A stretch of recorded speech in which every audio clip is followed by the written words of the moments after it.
L'OM n'avait plus perdu en championnat depuis le 22 octobre et une défaite contre Lens au Vélodrome. Cette défaite contre Nice est donc synonyme de fin de série pour l'OM de Tudor à quelques heures maintenant d'un 8ème de finale en Coupe de France contre le PSG. Dans cette vidéo, on va revenir sur le match en essayant de comprendre ce qui n'a pas fonctionné avant de parler par la suite des individualités avec les tops et les flops et les notes des joueurs. N'hésitez pas de votre côté à me donner votre ressenti après cette défaite, donnez-moi aussi vos tops et vos flops en commentaire et dites-moi si vous êtes optimiste pour le Classico. On commence tout de suite par un focus sur la compo. Igor Tudor fait quelques changements comme il l'avait expliqué en conférence de presse. Paul Lopez est titulaire au but avec devant lui un trio Bemba, Gigot, Balerdi. Au milieu, Verretou est laissé sur le banc et c'est Guendouzi qui prend place dans le double pivot aux côtés de Rongier. Klose et Tavares sont eux titulaires dans leurs couloirs respectifs et la petite surprise c'est le trio offensif avec Payet et Hunder en soutien de Vitinha pour sa grande première. On passe à l'analyse avec une première mi-temps qui commençait sur de très bonnes bases côté marseillais avec un pressing très haut, très intense et qu'on a su maintenir un petit peu. En début de match, ils ont parfois eu un petit peu de mal à ressortir le ballon et Schmeichel a aussi raté 2-3 relances qui nous ont offert des opportunités. On a mis de la pression d'entrée de jeu, mais Nice a su se montrer dangereux sur phase de transition. Ça allait vraiment très vite et heureusement qu'il y a quand même eu de bons retours en début de match comme ceux de Rongier et de Bemba qui ont permis quand même d'annihiler quelques situations qui auraient pu être beaucoup plus dangereuses. Ça a été compliqué sur le plan offensif avec une animation qui n'a pas vraiment marché. Payet n'a pas réussi à suivre le rythme en termes d'intensité et ça s'est clairement ressenti dans le jeu. Hunder a aussi eu du mal à impacter malgré un abattage intéressant.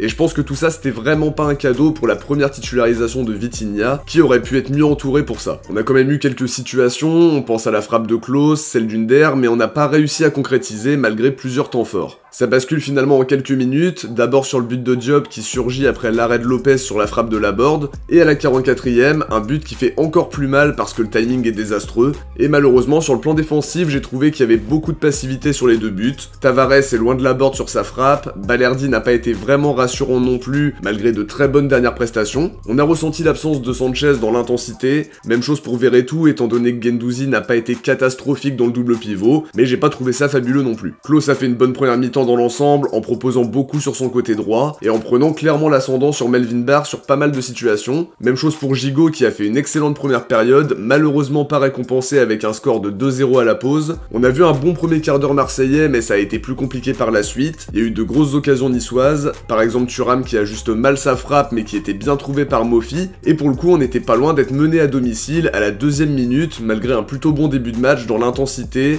dans les intentions et dans le pressing mis en place. En deuxième, Tudor fait sortir Payet et Vitinha pour faire entrer Malinowski et Sanchez.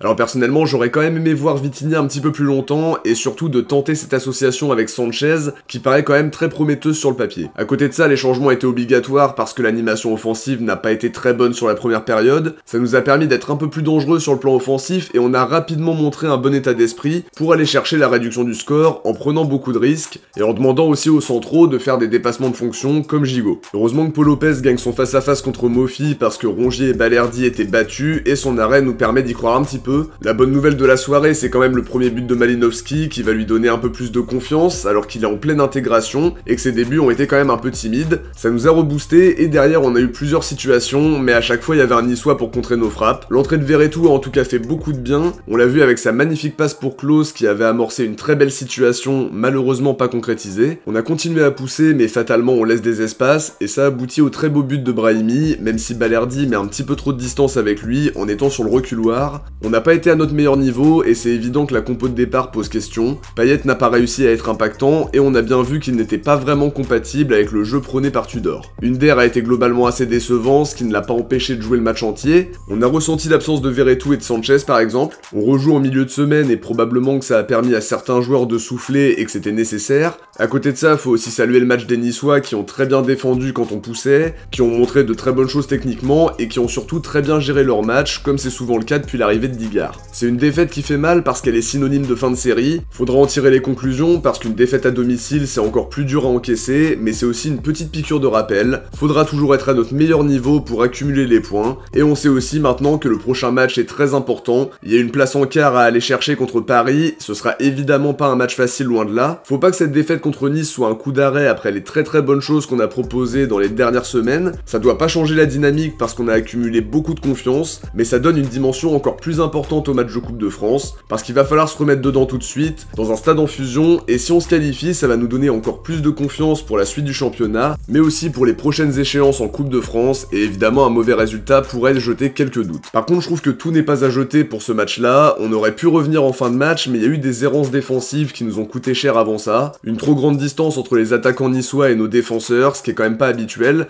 et ça s'est payé cash sur plusieurs situations. On passe au top et au flop en commençant par les tops. Gigot mérite clairement d'en faire partie parce que je pense que ça a été le meilleur central hier soir. Il est toujours très bon dans les duels par sa capacité à sortir sur les attaquants pour récupérer haut, beaucoup de dépassements de fonction et des interventions hyper importantes hier soir, alors qu'à côté, Bemba n'a pas été exceptionnel et que Balerdi a vécu un match très compliqué. Klose fait aussi partie des tops selon moi parce qu'il a été très bon en première, en apportant beaucoup de solutions et en s'imposant à chaque duel ou presque contre Melvin Barr. Il a permis de créer pas mal de situations et il sort avec une passe D pour Malinowski. Un bon match de sa part et ça montre bien qu'il est indispensable, même si on a su gagner quand il était absent. Petit bonus dans les tops avec l'entrée de Malinowski qui va lui donner beaucoup de confiance. On a vu de bonnes choses et c'est vraiment très important qu'il ait marqué son premier but au Vélodrome avec une ambiance pareille. Ça va accélérer un peu plus son adaptation et c'est la très bonne nouvelle de la soirée, malgré la déception du résultat. On passe au flop et je commence par Payet qui n'était pas le joueur à mettre pour un match de ce niveau et surtout de cette intensité. Je comprends l'idée de récompenser son investissement et d'ailleurs en début de match il était plutôt bien dans son travail défensif avant que ça décline progressivement. Je pense qu'il a grillé une bonne cartouche et peut-être même que c'était sa dernière titularisation dans un match aussi important, d'autant plus dans un système pour lequel il n'est pas vraiment adapté, mis à part un coup d'éclat par une frappe ou une passe de génie comme il sait le faire, mais c'est toujours bien de compter sur lui en sortie de banc, mais je pense qu'il a perdu sa place définitivement. Balerdi a aussi vécu un match très compliqué et on espère qu'il fera vite abstraction parce qu'il est dans une très bonne période, et malheureusement il pourra pas retrouver la confiance contre Paris parce qu'il est suspendu. Je l'ai trouvé trop loin de ses vis-à-vis, pas rassurant du tout, et ça s'est pas amélioré au fil du match, bien au contraire. Guendouzi fait aussi partie des flops d'après moi, on a souvent demandé à le voir dans le double pivot, mais ce soir ça n'a pas été payant. J'ai l'impression de l'avoir très peu vu et je pense que dans notre système il est bien plus à l'aise derrière l'attaquant, mais c'est un secteur de plus en plus concurrentiel avec les dernières recrues. Vitinha a aussi vécu 45 minutes compliquées, pas vraiment aidé par Payet et Under évidemment.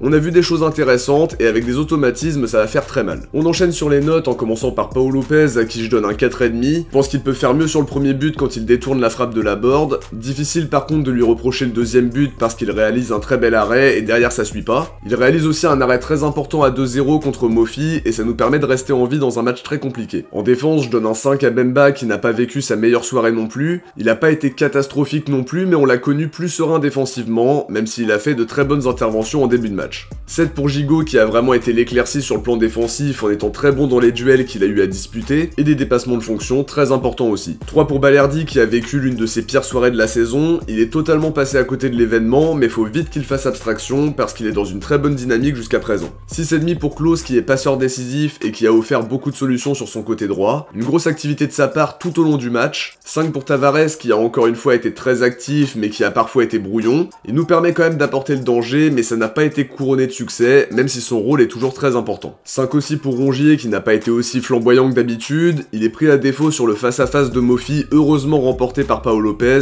mais ça aurait pu tuer le match dès la reprise. 4 pour Guendouzi qui m'a pas convaincu dans le double pivot. L'absence de Verretou s'est faite ressentir et ça justifie aussi pourquoi Tudor continue à faire confiance au tandem Rongier-Verretou. Quand il joue plus haut en tout cas ça nous permet de profiter un peu plus de son abattage et au vu de notre système c'est plus logique de le faire jouer là. 5 pour Under qui a vraiment connu une première période compliquée. Son association avec Payet n'a pas vraiment porté ses fruits. On l'a senti un petit peu mieux en deuxième période avec un impact offensif plus important, mais globalement j'ai trouvé qu'il faisait un match moyen. 3 pour Payet qui a vraiment vécu 45 minutes compliquées, trop lent pour le jeu qu'on voulait mettre en place et des difficultés pour s'adapter à l'intensité requise. 4 pour Vitinha qui malheureusement fait ses débuts comme titulaire avec Payet et Under en soutien. Je pense que ça l'a pas aidé pour son lancement dans le grand bain et malheureusement il a pas eu grand chose à part une action en fin de première période. J'aurais aimé le voir plus longtemps mais on a quand même vu des choses intéressantes ou en tout cas prometteuses. Sa capacité à jouer en remise, à venir chercher le ballon mais aussi à se projeter dans la surface en étant assez imprévisible. Quand il y aura des automatismes, ça va vraiment être intéressant. Sur le banc, je donne un 5 à Sanchez qui a fait une plutôt bonne entrée. Il a eu quelques situations qui auraient pu nous permettre de revenir au score. J'ai hâte hâte de le voir en soutien de Vitinha en tout cas parce que ça a l'air vraiment prometteur sur le papier. 6 pour Malinovski qui a engrangé un petit peu de confiance et qui a apporté offensivement après une première mi-temps compliquée de ce point de vue là du côté de l'animation offensive.